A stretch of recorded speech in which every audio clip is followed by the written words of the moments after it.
الأنبياء والمرسلين الذي بعد فلا يرى وقرب فشهد النجوى تبارك وتعالى ثم الصلاة والسلام والتحية والإكرام على خاتم النبيين وسيد المرسلين وشفيع المذنبين الرسول المؤيد والنبي الممجد المصطفى الأمجد أبي القاسم محمد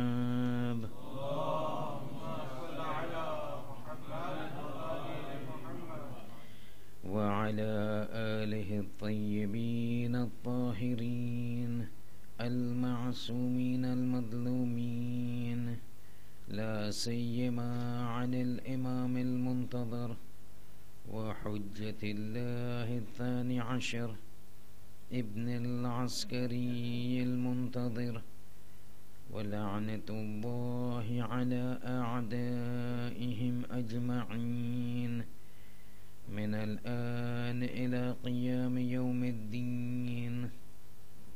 أما بعد، فإن الله الصادق العليم قال في كتابه الكريم القرآن الحكيم: بسم الله الرحمن الرحيم. بقية الله خير لكم إن كنتم مؤمنين. صلوات.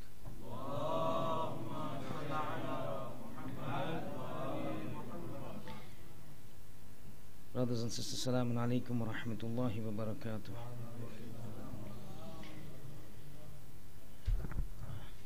Into the third night of our discussion, and we continue from where we had left off last evening. Just a brief reminder, a slight repetition so as to link up last night's lecture with tonight, because in the second half of tonight's lecture we will slowly be entering into the main phase of our discussion with regards to the 12th Imam, Hujjat ibn al-Hasan al-Askari ajjalallahu ta'ala farajahu al-sharif.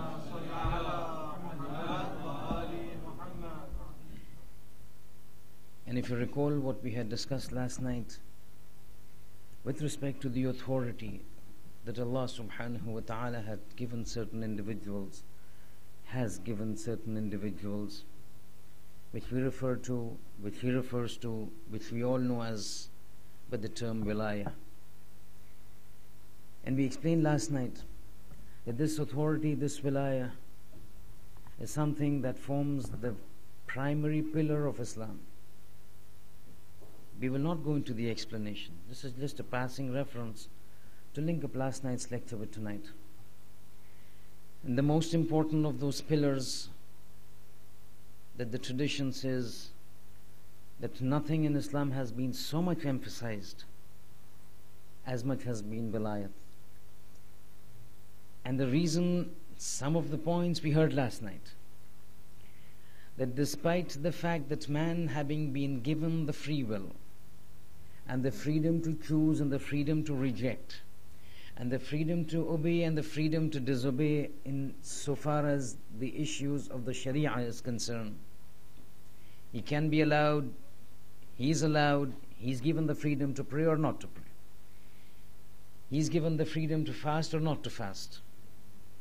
He might choose to obey God, he might choose to refute, to reject and disobey God. But there are certain parameters, there are certain aspects in which God says, I will not tolerate any interference from anybody save from myself. Or either I do it myself or give the authority to somebody who are so tried and tested that وَمَا تَشَاءُونَ إِلَّا مَا شَاءَ اللَّهُ, that these are those individuals who do not have any criteria in their actions, in their deeds, in their thoughts, in their beliefs, except what pleases Allah subhanahu wa ta'ala. And this is exactly what we will hear and we will practice. Those 7 times moving back and forth, Ridam biqada'ihi wa tasliman li amri, is exactly this point. They do not think, they do not act, they do not perform anything except that which pleases God and for the pleasure of Allah. But this wilayat, this authority that we last night heard, is what we explained last night. The authority that we may have the power in terms of the tashri' and the sharia to violate the sanctity of God. But when those powers of wilayat come, then every single atom in the universe becomes subservient to that authority. And we give the examples of Hadrat Dawood, and we give the examples of Hadrat Sulaiman. But the point that we need to understand over here, and something that has missed out by our other brothers in faith, is that this authority that is given to the Ahlul Bayt, and by means of the Ahlul Bayt, is eventually reaching your Imam and my Imam, who is our current Imam. And the effect of this wilayat on his universal mission to spread equality and justice on this earth, just as it has been filled with persecution and injustice. The important role that this wilayat will play in his entire global mission, the point and the essence that has been missed out by the others, is this: that according to the others, the authority comes by means of nomination or election or placing something on a position and a status, and by means of placing this person on that particular status, an authority comes to him. Whereas according to our belief, neither nomination, neither election, neither placing somebody on a pedestal or a position, that is not the criteria for this wilayat to come. This wilayat is inherent to certain individuals whom God has created for possessing this wilayat. It is not that they did not have this wilayat and then one fine day they were said, you are now the Imam, and upon giving them the Imamat, now these powers come into them. No, these powers were there when they were actually born. These are inherent to these individuals. Otherwise, how else would you interpret? How else would you explain? How else would you clarify that people like you and me, and people who have been nominated, and people who have been elected by normal people, by normal means, and then they come to assume some kind of a power? How do you explain these individuals that when they are born, they cry and they shout and they wail as ordinary children, but these individuals who are born with inherent powers by their inherent ability to guide people, ordained and stipulated and decreed by God, when these individuals are born, they don't cry, they don't weep. The first thing that they do is they go into sajda and say, Ashhadu an la ilaha illallah, Ashhadu anna Muhammadan Rasulullah. This is exactly what took place at the time of the wiladat of the 12th Imam. When that entire incident about the villa of Bibi Nargis took place, and Bibi Hakima takes place, and at the time when Bibi Hakima says, I have been informed by the 11th Imam that the time of the arrival of the last Hujjat is approaching. I want you to be part of this immense, this lofty and this historical event. And she says, who's going to be the mother of this child, who's going to be the savior of the universe? At that time, what did Imam Hassan Askari say? Imam Askari says, it is Nargis. Bibi Hakima says, when I looked at Nargis, I did not see any signs of pregnancy. And that entire event that took place, again, we don't want to repeat, it's already been done previously. And what happens? As soon as the time for the Wilada comes, suddenly the report says that Bibi Nargis suddenly goes invisible. Nobody sees, just a flash of light and this complete covering of this lady. Nobody knows what happens. All of a sudden she becomes ghaib. The aunt of the 11th Imam rushes to the 11th Imam. Oh my son, Nargis has disappeared. Imam Hassan Askari says, "Aunt, go back to that room. She has not disappeared. A curtain has come between you and the event that has taken place. Go back and you will see my son has been born." She rushes back into the room of Bibi Nargis, and what does she see? She sees Bibi Nargis lying onto the bed. She sees a child, a recently, seconds earlier born child, now in the state of sajda, in a state of purity, without any blood, cleansed and purified, with circumcision done, on the ground in the sajda, bearing the testimony to the oneness of God, and testimony to the prophethood of the Prophet, and testimony to the imamat of the 11 imams before him.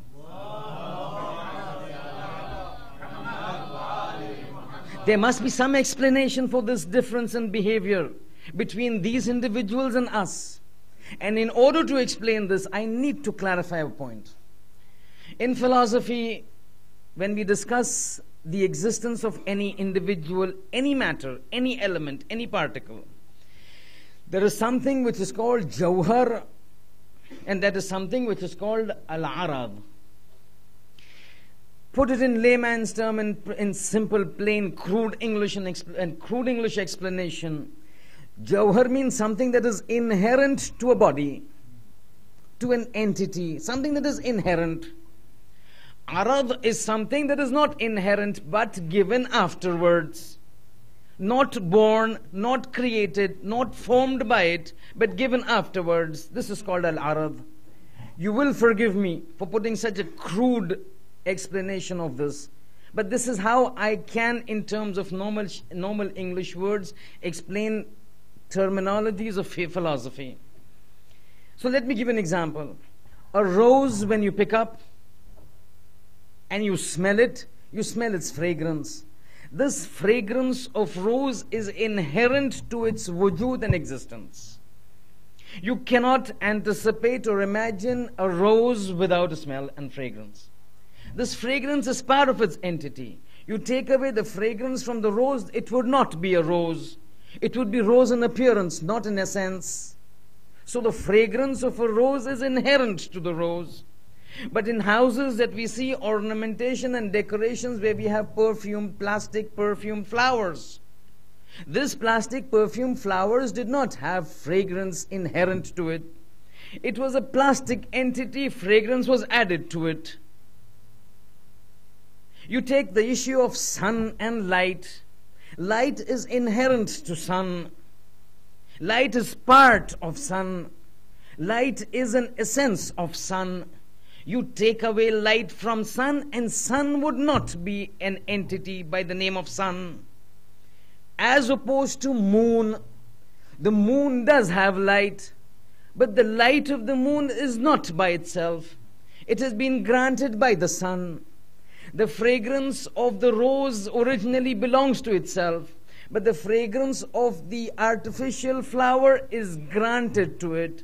This is the difference between inherent quality and an arad quality that has been given afterwards and does not form part of the existence of an entity. Now let's go back to the issue of wilaya. When it comes to the wilaya, the powers that are there are very different from the powers that we see normally. In normal worldly usage and normal experiences that we see in the world, the powers that we see are not inherent to an individual. The powers that we see people or individuals exercising in this world are not those things or characteristics that can be considered as inherent to an entity. Means what? Let me give you a very blatant, very clear example. The President of the United States. As soon as somebody becomes a President of the United States, automatically certain powers come to him. So he becomes a resident of the White House, a resident of the state. So he's been given residence at the White House. He automatically then becomes a commander-in-chief of the army. He's got the power to veto certain resolutions that pass from the parliament. He moves around in an escort of 15, 16 limousines front and behind him. These are the powers that automatically come to him. But the moment he finishes his term or 2 terms and he comes out of the presidentship, automatically he has to now vacate the White House. Automatically those entourage and those escorts are taken away. As soon as he comes out of the White House, he is no longer the commander-in-chief of the army. As soon as he comes out of the White House, that black box which contains the red button to launch a nuclear attack is taken away from him. Means what? All these powers that he came to acquire were not inherent to himself. It was because of certain position that was granted to him. This is exactly what mistake our other brothers have done. They have come to understand, or they have made themselves realize, that the powers that are given to an individual come as a result of certain appointment or a certain election or a certain nomination. Whereas we believe election, nomination and appointment has got nothing to do with these powers of wilaya.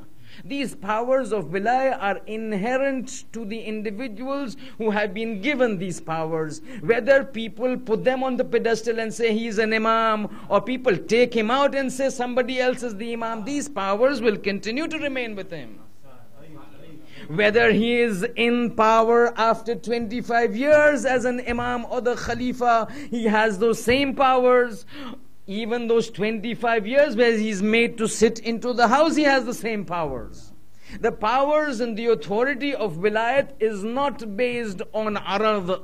It is inherent to individuals.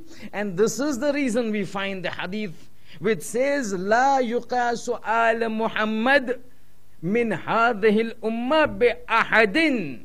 Do not endeavor to compare, do not endeavor to place on the same pedestal anybody from this ummah with the Ahlul Bayt, because lahum khasa'is haqqal wilaya. They have certain characteristics and traits which come out of the wilayat that Allah has given to them.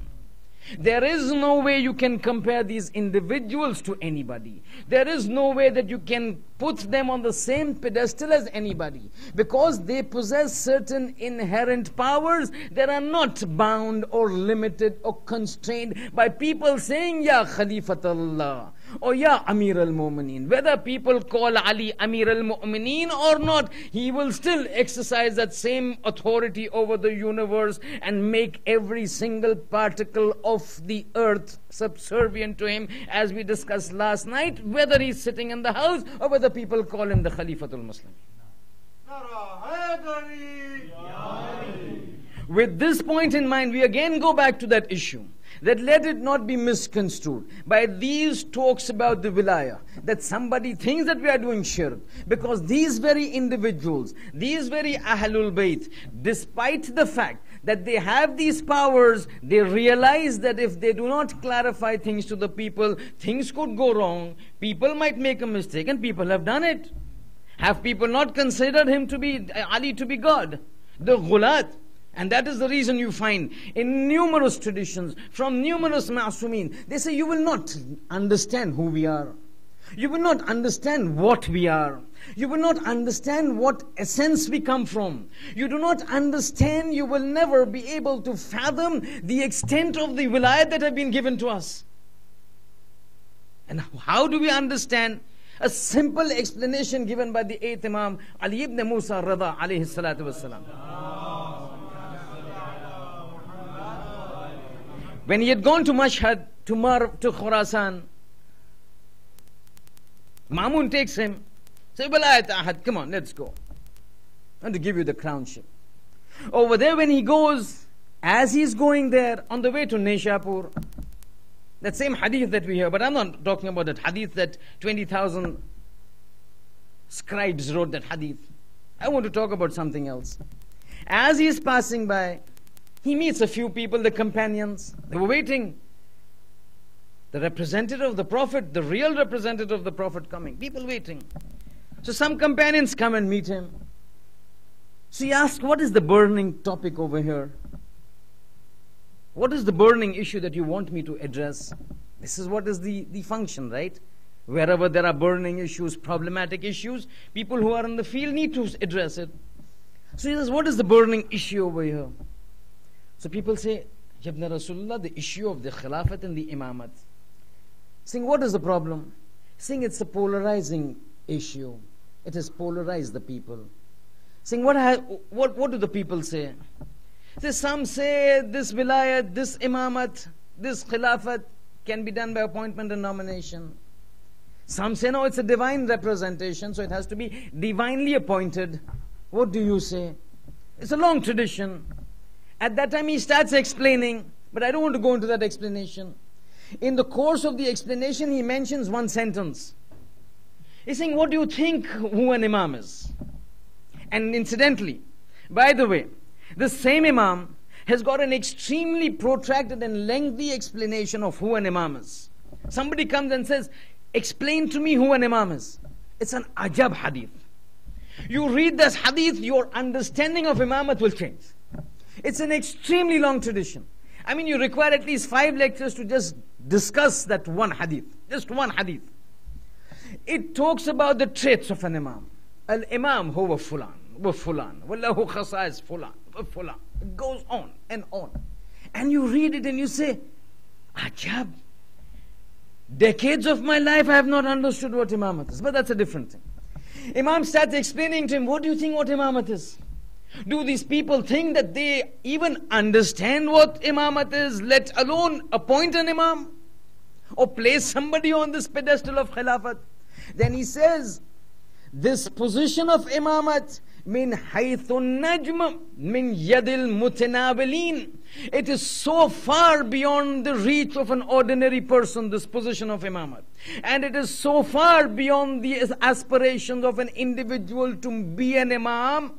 He's saying it is so far from you, ordinary people, as opposed to us, divinely appointed, min haythun najm, min yadil mutanawilin. Sitting on the earth, somebody stretches out his hands to catch hold of a star. If it is possible, then for a normal person to get imamat is possible.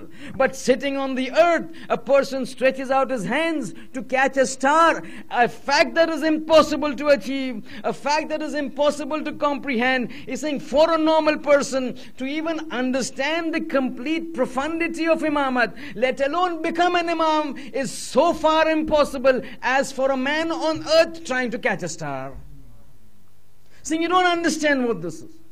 You don't realize. And this is what the first Imam, Ali ibn Abi Talib alayhi salam, in realizing the problems that would take place by means of the wilayah and by means of the hadith, which says, La yuqasu alu Muhammad bi ahadim min hadhihi al-ummah. Do not try to compare, because you don't understand what this is. The only thing that you need to understand is, وَنَزَّلُونَا عَنِ الرُّبُوبِيَّةِ وَقُولُوا مَا شِئْتُمْ. Our ranks are so far beyond your understanding. The powers that we exercise are so far beyond your understanding that whatever you say, you will still not do our haqq of the powers we exhibit. The only way you can do haqq, to exhibit, to understand, to manifest the powers that we have is one thing. Nazzaluna anir rububiyyah. Do not tell us that we are God. Do not call us God. In certain traditions, وَلَا تَتَجَاوَزُوا بِنَا الْعُبُودِيَّةِ. Do not take us out from ubudiyah. Do not take us out from being a creation of God. After that, whatever powers you want to attribute to us, whatever rank you want to attribute to us, كُولُوا مَا شِئْتُمْ. Say whatever you want about us, and you will still not fulfill our right. Just don't call us God. La tatajawazu binal ubudiyya. Do not take that fact that we are a creation of God from us. Wala taqulu lana ar-rabb. Various traditions. Nazzaluna anir rububiyya. Infa'u anna rububiyya. La taqulu lana rabban. Various traditions. All saying, do not call us God. Other than that, whatever attribute you want to attribute to us in terms of power and position and rank, give us, and you would not be doing an exaggeration. These come inherent to these individuals.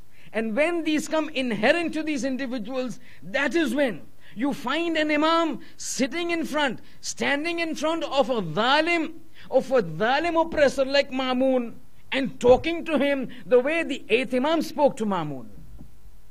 What did Ma'mun do? What did Ma'mun do?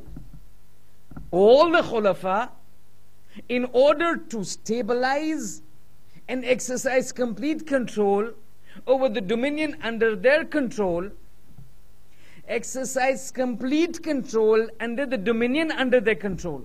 Means what? They would control areas, but they would not control it fully. Because everywhere they would find the popularity of the Imams a hindrance to their complete sultanate and saitara and complete domination. And they would always want to have a complete domination. They would always consider an Imam as two swords in a sheath. Never acceptable. Never acceptable. And so they would always do something to restrict them, restrict their movements, restrict their interaction with the people, control their movements, monitor them, so as to relieve the threat of two swords in a sheath. Mahmud did the same thing with the 8th Imam. He's saying, you cannot stay in Medina. I am staying in Khurasan. You are staying in Medina. People come and tell me, Mamun, what kind of sultan you are, what kind of a khalifa you are. People would go to Mamun and say, Mamun, who are you? You call yourself a khalifa? Saying, yes, I'm Khalifatul Muslimin. They're saying, what khalifa? Saying, I exercise complete power over all region. Saying, my friend, you don't know what is happening in Hijaz. You're sitting in Khurasan. There's another person who's got the ability, if he desires to stand up, he can topple you as and how he wants. Who? Ali ibn Musa. He can't stay in Medina. He has to come to Khurasan under my eyes. I have to watch him, control his movements, control people coming to him. See what comes to him, see what goes from him to the others. Says, Ali ibn Musa, you need to come back to Khurasan. You need to come to Khurasan. When he goes there, what does he do? He says, I want to give the Khilafat to you. That was the first part. What we hear is Waliyu Ahad, Crown Prince. That was the second option. The first option, Mamun says, I want to give my Khilafat to you. He knew Imam would never take. But he wanted to record amongst the Shiites, the Alawis at that time, because Alawis had, in Iran had always had an Alawi population who were always the Muhibbin of the Ahlul Bayt. So he wanted to take them on his side. So he says, Ali ibn Musa, Rada, you're the representative of the Prophet. I want to abdicate my Khilafat and give it to you. Imam refused. For reasons, again, we don't want to go. Saying, but why are you not taking it? I am giving it to you. At that time, this very concept, that the powers in the wilayat and the authority that comes from Allah is inherent. That's what he argues with Mamun. He says, Mamun, what are you talking, Bana, to me? But Bana, again, I keep repeating, these are my words, right? So don't, so fine. So give me the hadith, where is it in Bana? You won't find any hadith with the Bana. These are all East African. He's saying, where is it written? Why? How come you can talk to me like this? You tell me you want to give me the Khilafah. How can you say it, Mamun? He's saying, no, this Khilaf, I'm the Khalifa. I want to give it to you. He's saying, Mamun, you can't talk like this. You can't give me the Khilafah. So Mamun says, explain to me, why not? He's saying, listen, Mamun, you can give this talk and explain and try to fool the others. You can't fool me.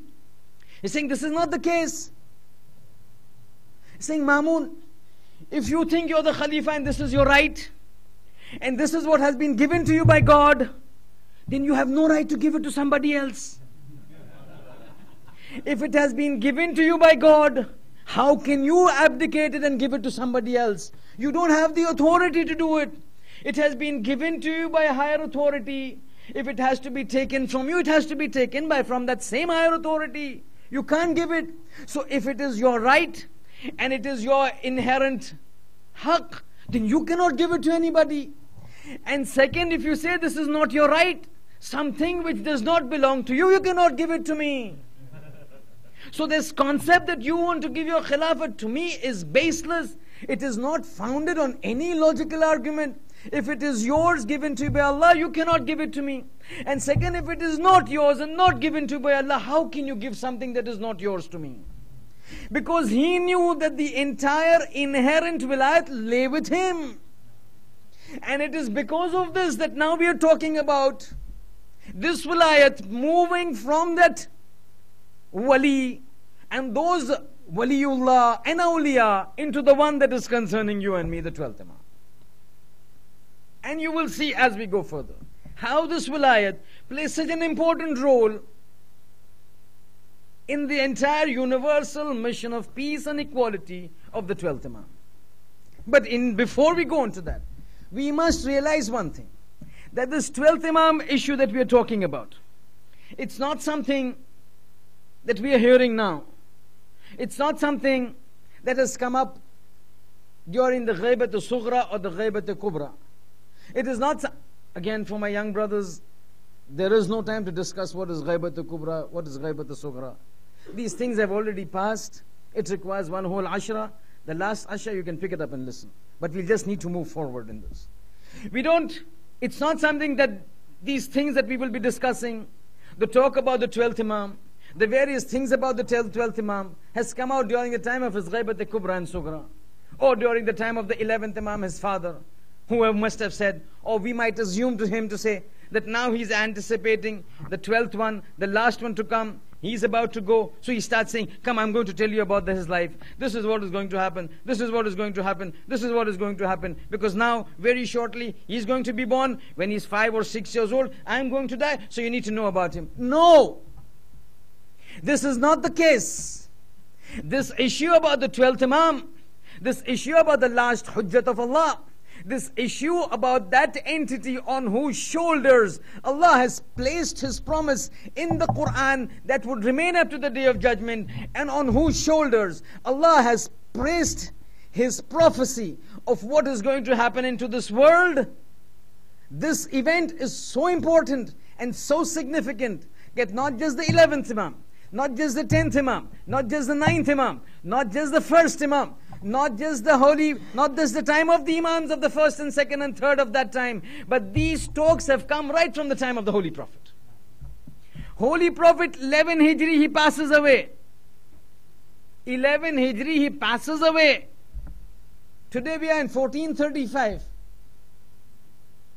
From those times, talks have been coming. The companions of the Prophet knew about the Qaim. The companions of the Holy Prophet knew what was going to happen when the 12th Imam comes. The companions of the Holy Prophet were mushtaq and desirous of being part of this global mission of the 12th Imam. 11th Hijri. The Holy Prophet, before he passes away, the numerous traditions from the Holy Prophet that talk about not the normal events that take place or that took place at the time of the Holy Prophet, but he has numerous traditions which talk about the prophecies, which prophesize things that would be coming in the future. A lot of things. Sayati ala ummati zamanun fulan. A time will come upon my ummah that this will happen.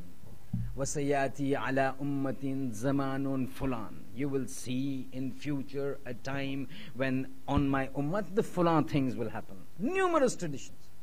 If we seek to categorize these numerous traditions from the Holy Prophet about events taking place after him, see the traditions of the Prophets, the Sunnat of the Prophet, of various kinds.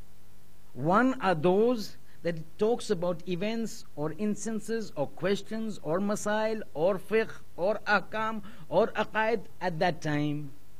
And there are traditions that Holy Prophet would say, after me this would happen, and after me these things would take place, and after me anticipate this to come. Those are the prophecies. We are dealing with this particular category.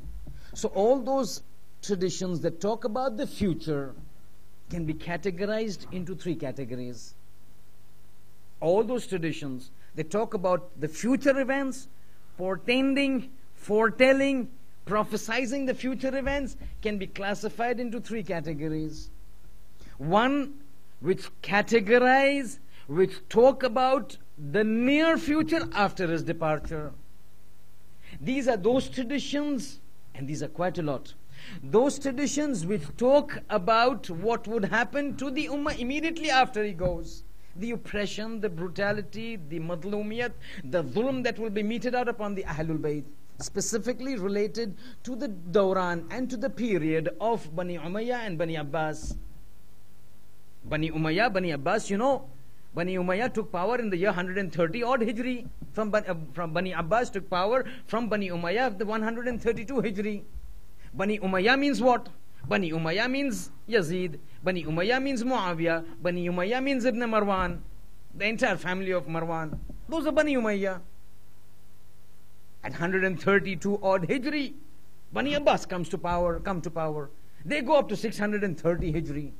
So from the time of the Holy Prophet, 11 Hijri to almost 630 Hijri is the period of Bani Umayyah and Bani Abbas, one of the worst periods upon the Ahlul Bayt and the Shiites of the Ahlul Bayt. One category of the prophecies of the Holy Prophet deal with these things. What will happen? This will happen. This will happen. So many times he called Ali. Ali, after me, this will happen. Fatima, come. You need to know what will happen. You will be coming to me first, but listen what will happen. And Ali would cry.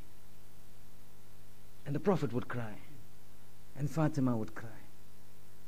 It's not for nothing, that when Fatima passes away, Ali stands up on her grave. He puts his hand, and exactly the same words that Hussein occurred at the time of the Shahadat of Abbas, he says the same thing. My back is broken. Fatima, you've gone, my back is broken. An 18-year-old lady. A lady, 18-year. This is Ali, Haydar Karrar saying my back is broken. But those are different things, what Fatima did, how she supported. But these were the things that the Prophet would say, the first category. Near future, after his passing away. The second category consists of those traditions which are of the future, the Akhiru Zaman, nearing the time of the arrival of the 12th Imam and leading up to the Day of Judgment. He would say, this would happen, and this would happen, and this would happen, and this would happen. So short future, near future after his passing away, one category. The far future, the Akhiru Zaman, signs. Look, when these things come, al-hadar, al-hadar. Be careful, alert. Because now the end of time has come. This is the second category. The third category of the hadith, of the ahadith, is specifically related to the Masumeen and the Imams. Because the Holy Prophet knew that despite him putting up that man kuntu mawla, after him things would come that people would try to change. You see, it's changing, right? Mawla becomes friend instead of one asserting authority. So you want to change the meanings. And he knew it.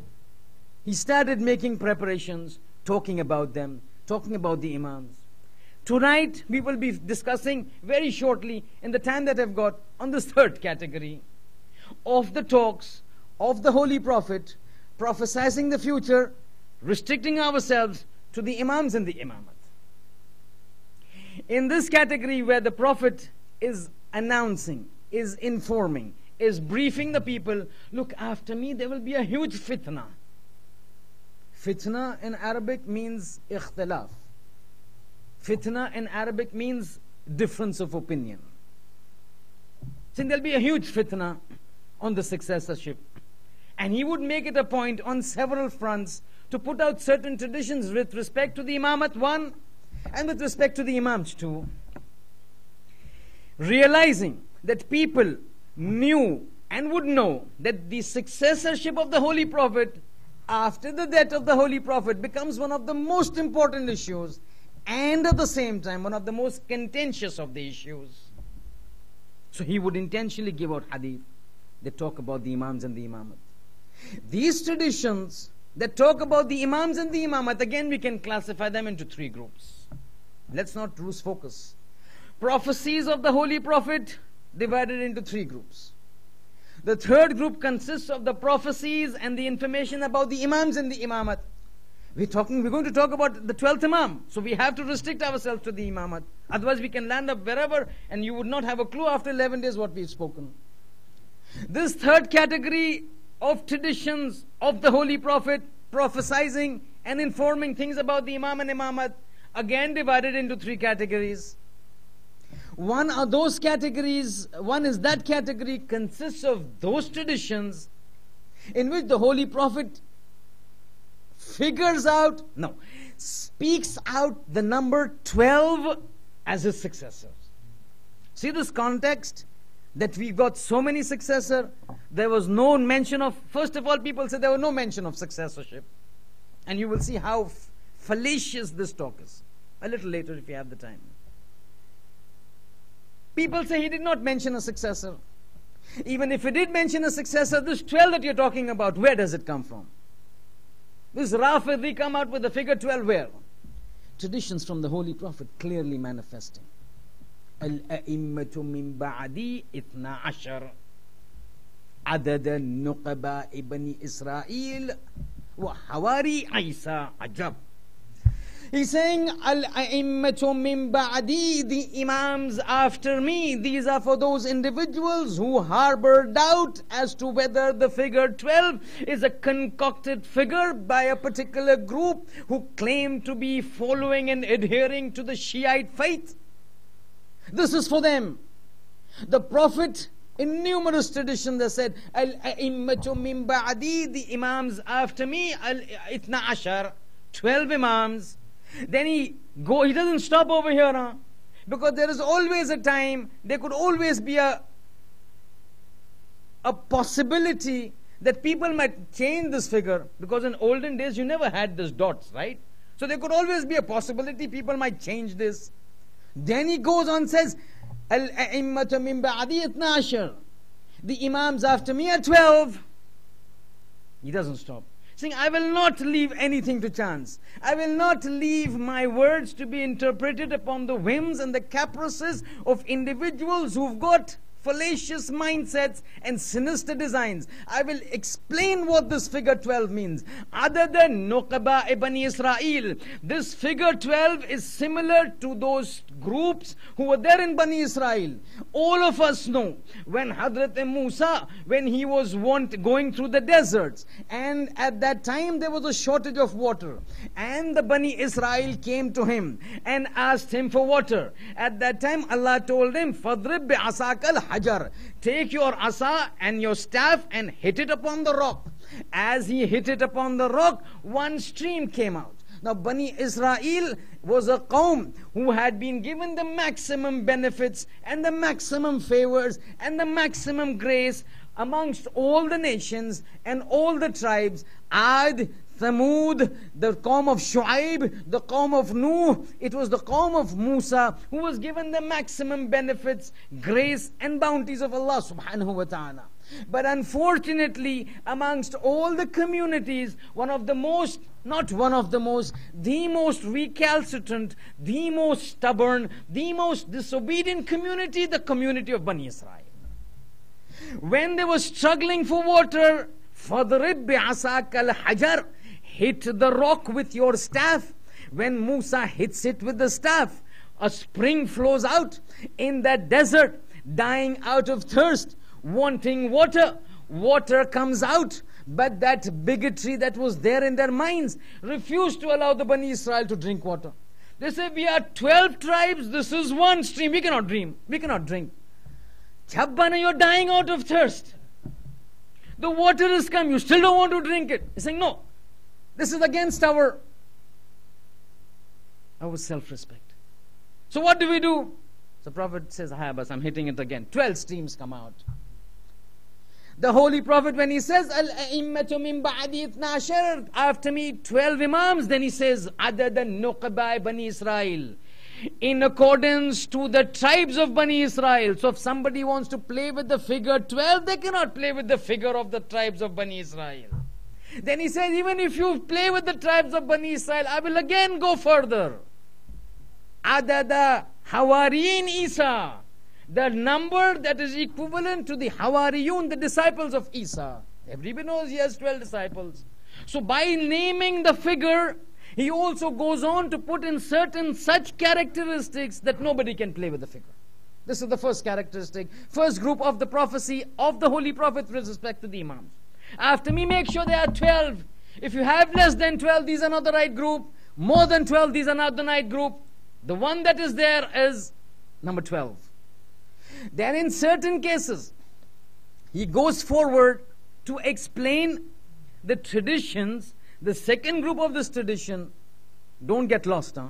The first group talks about the 12 imams. The second group of the prophecy and the information of the imams at the time of the Holy Prophet, when those imams were not in existence except 3 imams. In addition to mentioning the number 12, he also mentions the names of the first one and the last one. So you mention a number 12. How do you limit a certain quantity or a certain event or a certain figure or a certain group? You mention the characteristic of the entire group and then you put delineating boundaries, the limiting boundaries. So in the first he would say there are 12, but people can concoct these 12 now. They say these are the 12s, 1, 2, 3, 4, 5, 6. They miss out some brothers, they miss out certain sons. They come up with some peculiar concocted theory to say, no, these are 12. So Prophet says, not only will I give you the number 12, I will tell you the delineating boundaries. The first one and the last one. In numerous traditions, he's sitting with Ali. He's talking, Al-A'immatu min ba'di ithna ashar. The first part is common. Then he turns to Ali. Awwaluhum anta ya Ali. Wa akhiruhum waladi al-Mahdi. The first is you, Ali. Companions are sitting. He's talking. When he's talking to Ali, in these cases, he will not sit in the room. He's sitting with his companions. Then he says, Al-A'immatu min ba'di ithna ashar. Imams after me are 12. Awwaluhum anta ya Ali. First of them is you, Ali. Wa akhiruhum waladi. And the last of them is my son. Wa ajab this. Waladi, says the Prophet. My son. Where is the son? This son was born in 256 Hijri.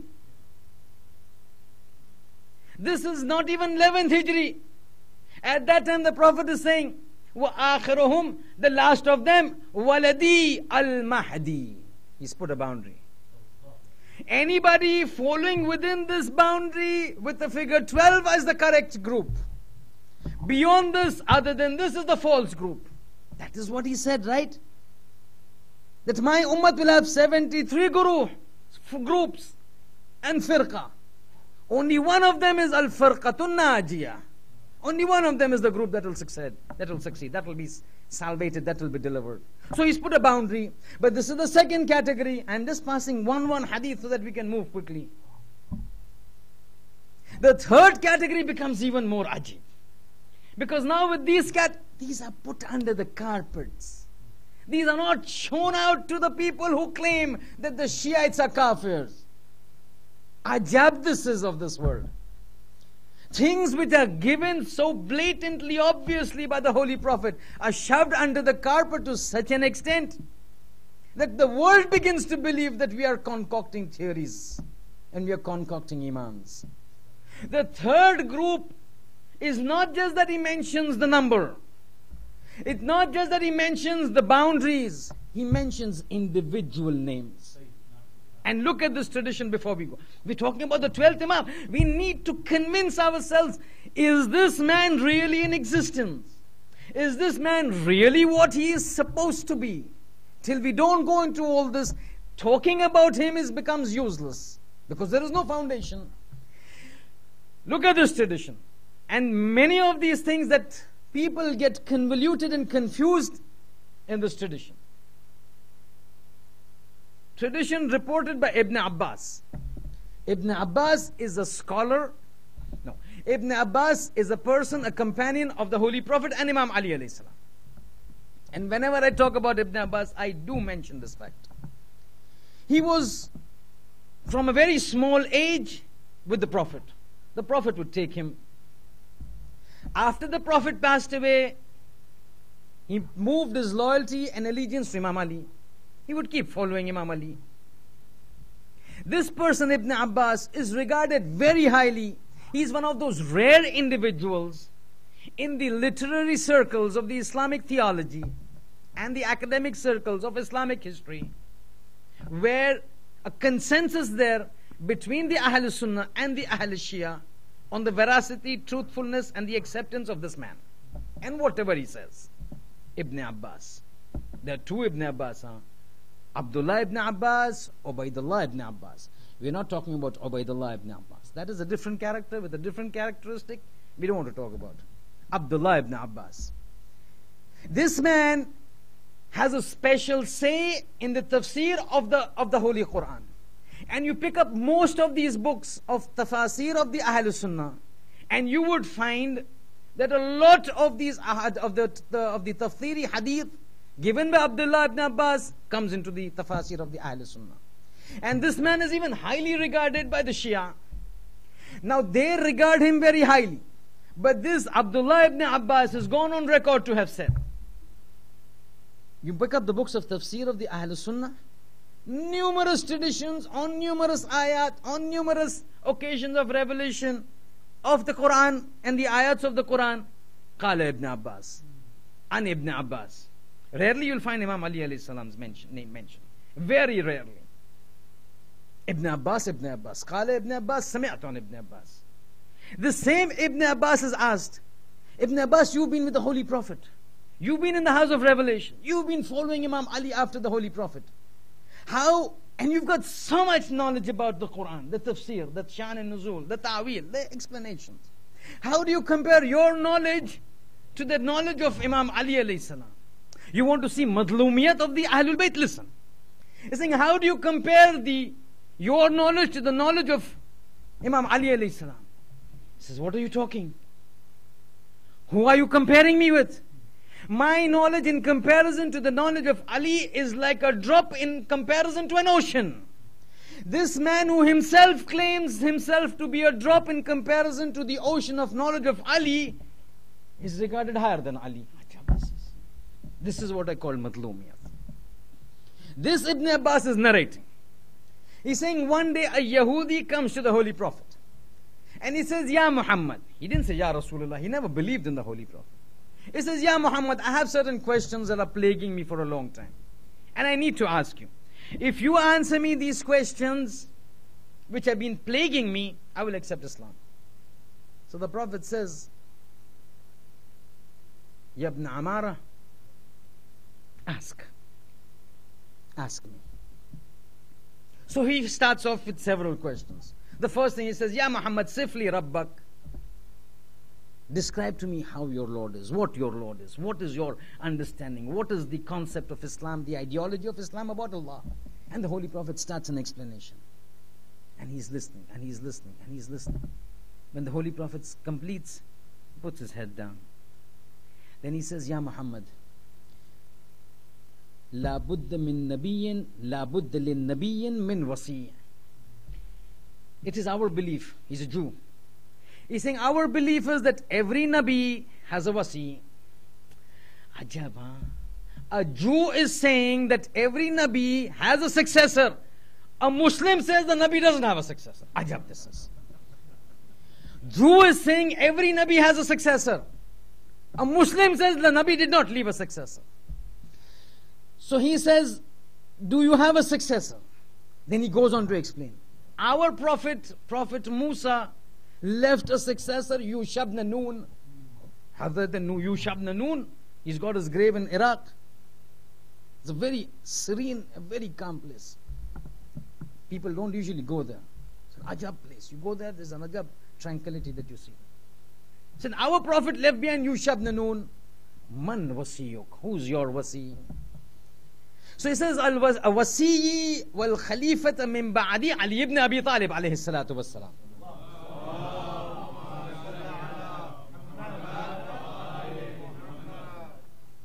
Then he continues. The man says, no, don't stop here. I want to know how many you've got. So he says, the first is Ali and we've got 12. He's saying, explain further. So the Prophet says, after Ali are my two grandsons, Hassan and Hussein. And after that, Tis'atum min sulbil Hussein, 9 more from the lineage of Hussein. First is Ali, 2 of my grandsons, Hassan and Hussein. And third after that, 9 children from the lineage of Hussein. So 9 from the lineage of Hussein. Hassan and Hussein 11, Ali 12. He counts them out. That man is not satisfied. He says, Sammihim, name them for me. So the Prophet says, Sawa. Saying, فَإِذَا مَضَى الْحُسَيْنِ فَإِبْنُهُ عَلِي فَإِذَا مَضَى عَلِي فَإِبْنُهُ مُحَمَّدٌ فَإِذَا مَضَى مُحَمَّدٌ فَإِبْنُهُ جَعْفَرٌ فَإِذَا مَضَى جَعْفَرٌ فَإِبْنُهُ مُوسَى. And after Musa goes, his son Ali. And after Ali goes, his son Muhammad. And after Muhammad goes, his son Ali. And after Ali goes will be his son Hassan. And after Hassan goes, there will be his son Hujjat ibn al-Hasan al-Askari.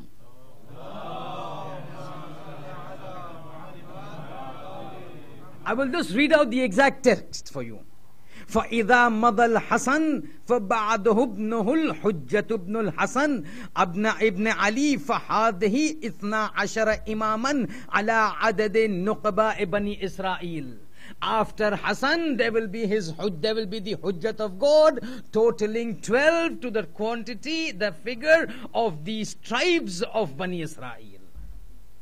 So as soon as he hears this, قال فأين مكانهم في الجنة. He's saying, if these are your representatives, where will they be in Jannah? So they say, they will be with me in paradise. As soon as he says this man puts his hand forward. He says, Ashhadu an la ilaha illallah, Ashhadu annaka Muhammadar Rasulullah.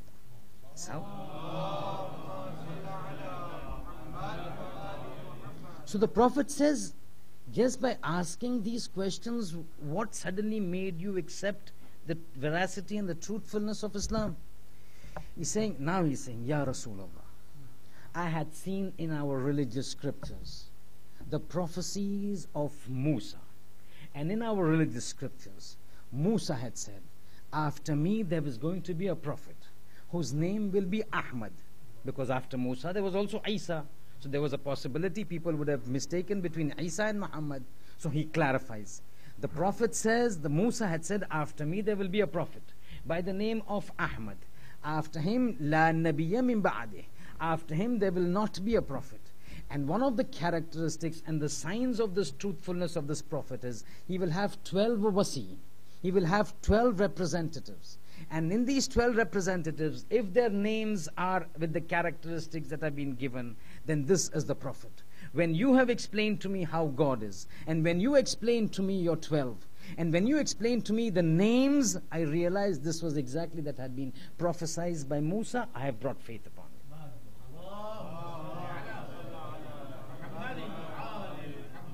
At this point of time, as he goes, the Prophet says one sentence. He says, now that you've explained, accepted Islam, do you know of this person by the name of Irha? Irha was a person from amongst the tribes of Bani Israel. So he says, yes, I know him.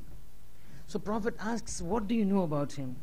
He's saying he was a very learned person, and after a certain time, when the Shariat of Musa was there, this man disappeared. When he disappeared for a long time. In the time that he disappeared, the religion got corrupted. After years, this man came back.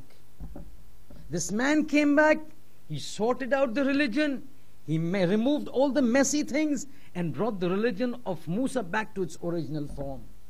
At that time the Prophet says, Ka'inun fi ummati ma kana fi ummati Musa al-hadwa bin al-na'lu bin na'al. He's saying everything that has happened in the tribe and the qawm of Musa will happen in my qawm, in my ummah. Al-na'lu bin na'al. In Arabic, al-na'al means footprint. An-na'lu bin na'al is a representative, is a metaphoric statement that when you want to tell somebody, I am following you to the perfection, you say an-na'lu bin na'al. That means wherever you put your legs, I will put my legs. Wherever is your footprint, I will put my footprint. That means whatever you do, however you do, I'm going to follow you.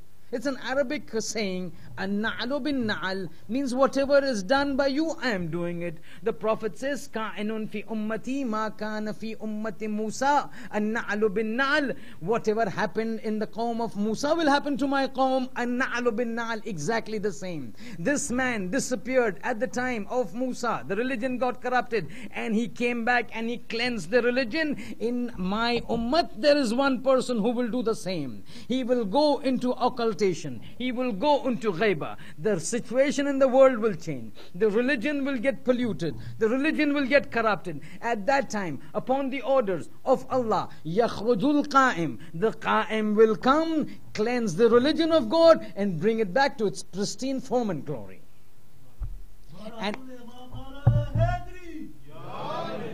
And it is this Imam from the time of the Holy Prophet. From the time of the Holy Prophet.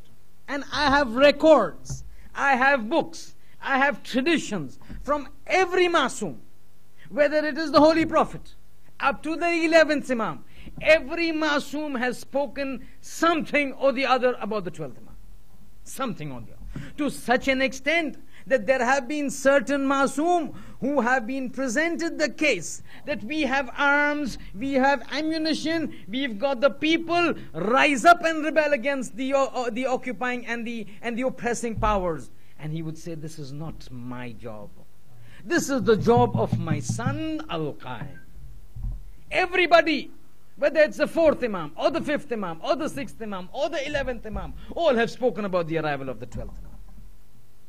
But this arrival of the 12th Imam and this mission of global peace and universal brotherhood has one motto, draws its inspiration from one thing, the incident of Karbala. Ajab this is. This relationship between Hussein and the 12th Imam is ajib. It is seriously ajib. The intertwining relationship that you see in history and in the prophecies of the events to come. You see an intricate relationship specifically between the 3rd Imam and the 12th Imam. On numerous occasions you find a relationship between them never seen by anybody. Probably you might say between the Holy Prophet and Imam Rida. That could be one that could come closer. But between these two Imams, the relationship, the intricacies, the similarities between them is just amazing. One of the things is this, that the man who is going to come and who has been prophesied in the Quran and upon whom Allah has put His promise and upon whom the other 13 Masumeen have placed their hope, when he comes for that purpose, this man who has been prophesied by so many years before, by so many Masumeen, draws his inspiration from Karbala. And his motto will be, Ya Latharatil Hussein, avenging the death of Hussein ibn Ali. His motto will be that. The standard, the flag will bear the name, Ya Latharatil Hussein. Hussein is my inspiration. Hussein is my motivator. I have to avenge and fulfill the mission of Hussein that he stood out for. But the difference is Hussein, in fulfilling his mission, laid down his life. I am not supposed to lay down my life. But there are people, and there were people, who were going to lay down their life for Hussein. See, the Karbala mission that started had two fronts to it. One front that you and me always listen to and hear about is the front of Karbala. The mission of Karbala took place on two fronts. Let's be very clear on this. It was not just Karbala. Karbala was one front. There were two fronts. One front was led by in Karbala by Abbas and Hussein. But there was another front that was taken care of by Muslim ibn Aqil in Kufa. That's where was the first front that started off. People began to write, and we mentioned this, to Hussein ibn Ali, come. We are fed up of Yazid. We want to come out of his yoke of oppression. We want you to come and take over. When Hussein writes to them, Inni ba'atun ilayka, akhi wa ibn ammi, wa thiqati min ahl bayti, Muslim ibn Aqil.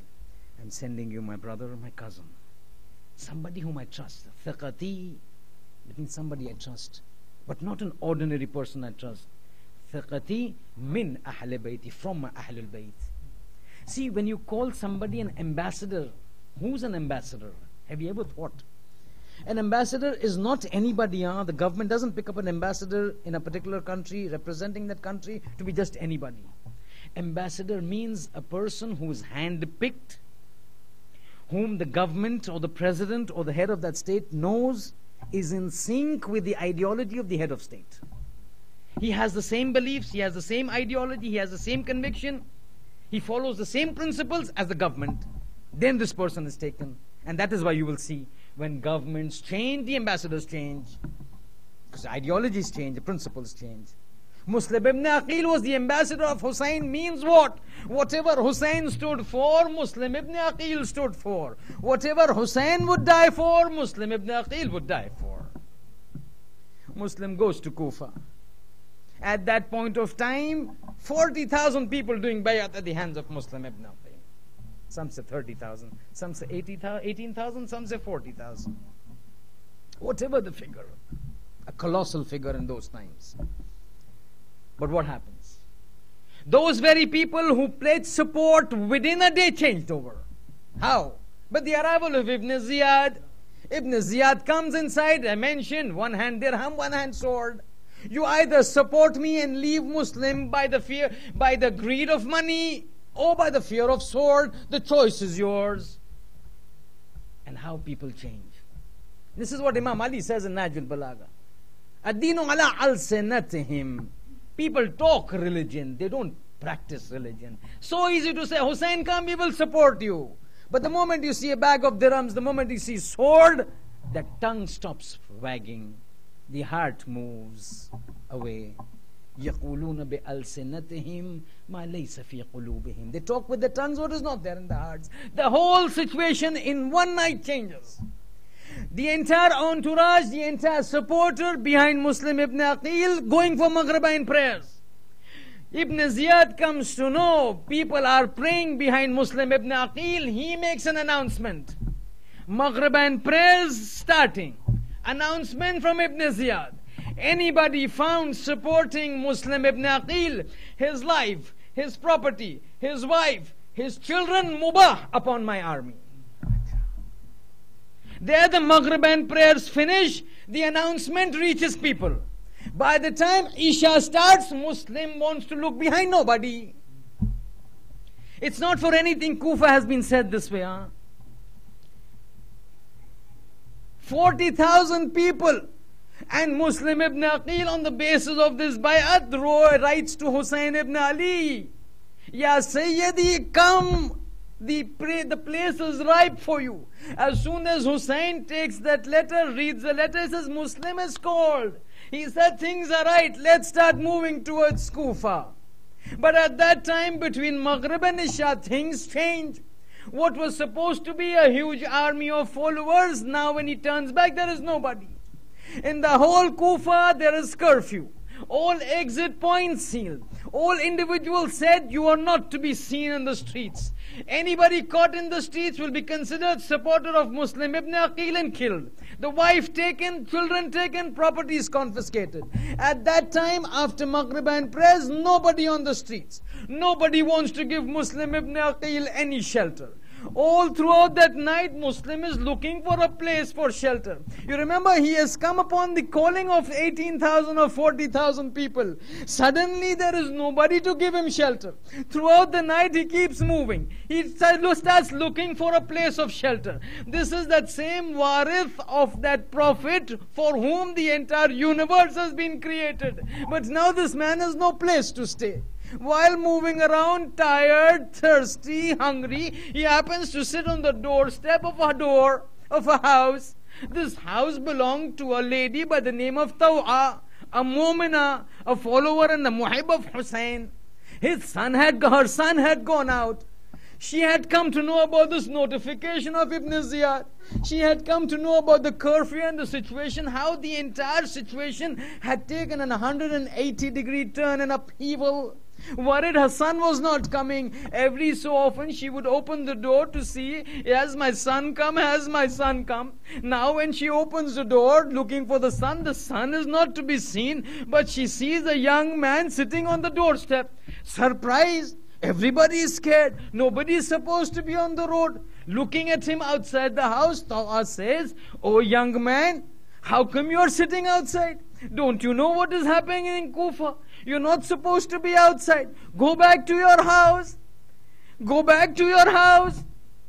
Muslim ibn Aqil doesn't know what to answer.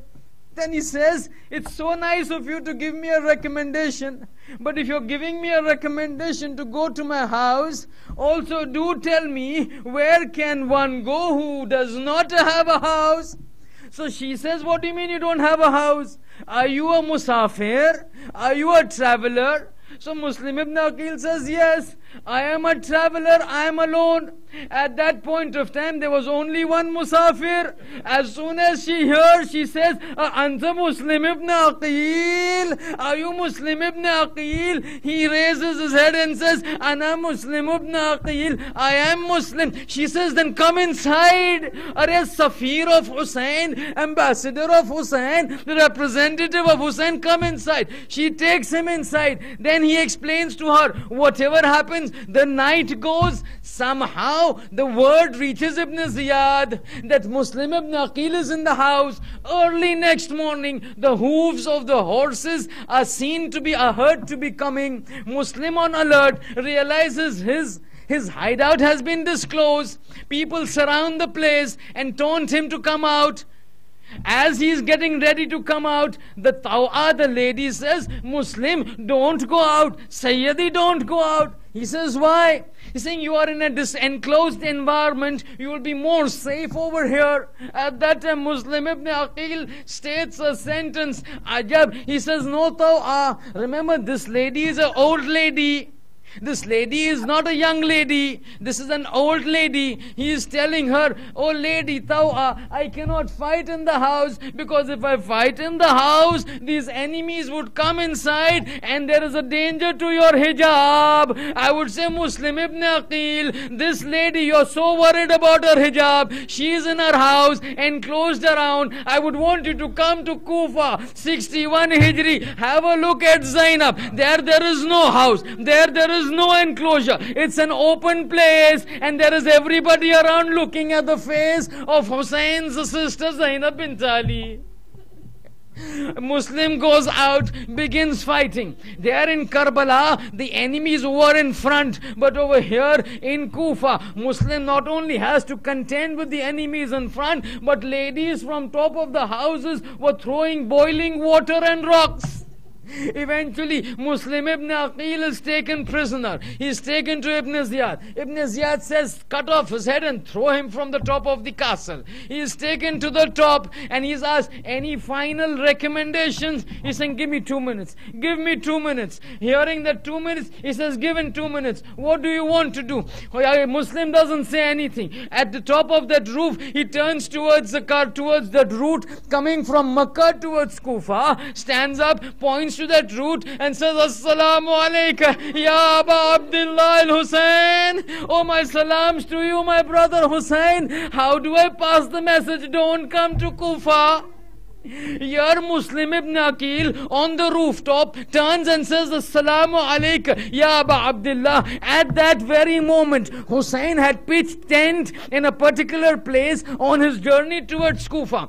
All of a sudden, sitting in his tent, he suddenly gets up, comes out of the tent, turns towards Kufa and says, Wa alayka salam ya akhi, Ya Muslim ibn Aqil. My salams to you, oh my brother Muslim ibn Aqil. Muslim ibn Aqil, the head is thrown from the top of the castle. Hussein doesn't say anything. He is not supposed to disclose ghaib. He is not supposed to disclose ilm ghaib. He comes and sits inside. At that time, Abbas sees, after some time, Abbas sees certain people coming from the direction of Kufa. He comes to Hussein and says, Aqa, Sayyidi, I see certain people coming from Kufa. If you give me permission, I can ask them about my brother Muslim. Hussein knows, but he tells Abbas, go and ask. Abbas goes, turns to them and says, are you coming from Kufa? They say yes. He's saying, my brother Muslim ibn Aqil, do you know him? He's saying yes. Any information? They say, when we were leaving Kufa, coming out at that time, we saw the head of Muslim ibn Aqil hanging at the door of Kufa.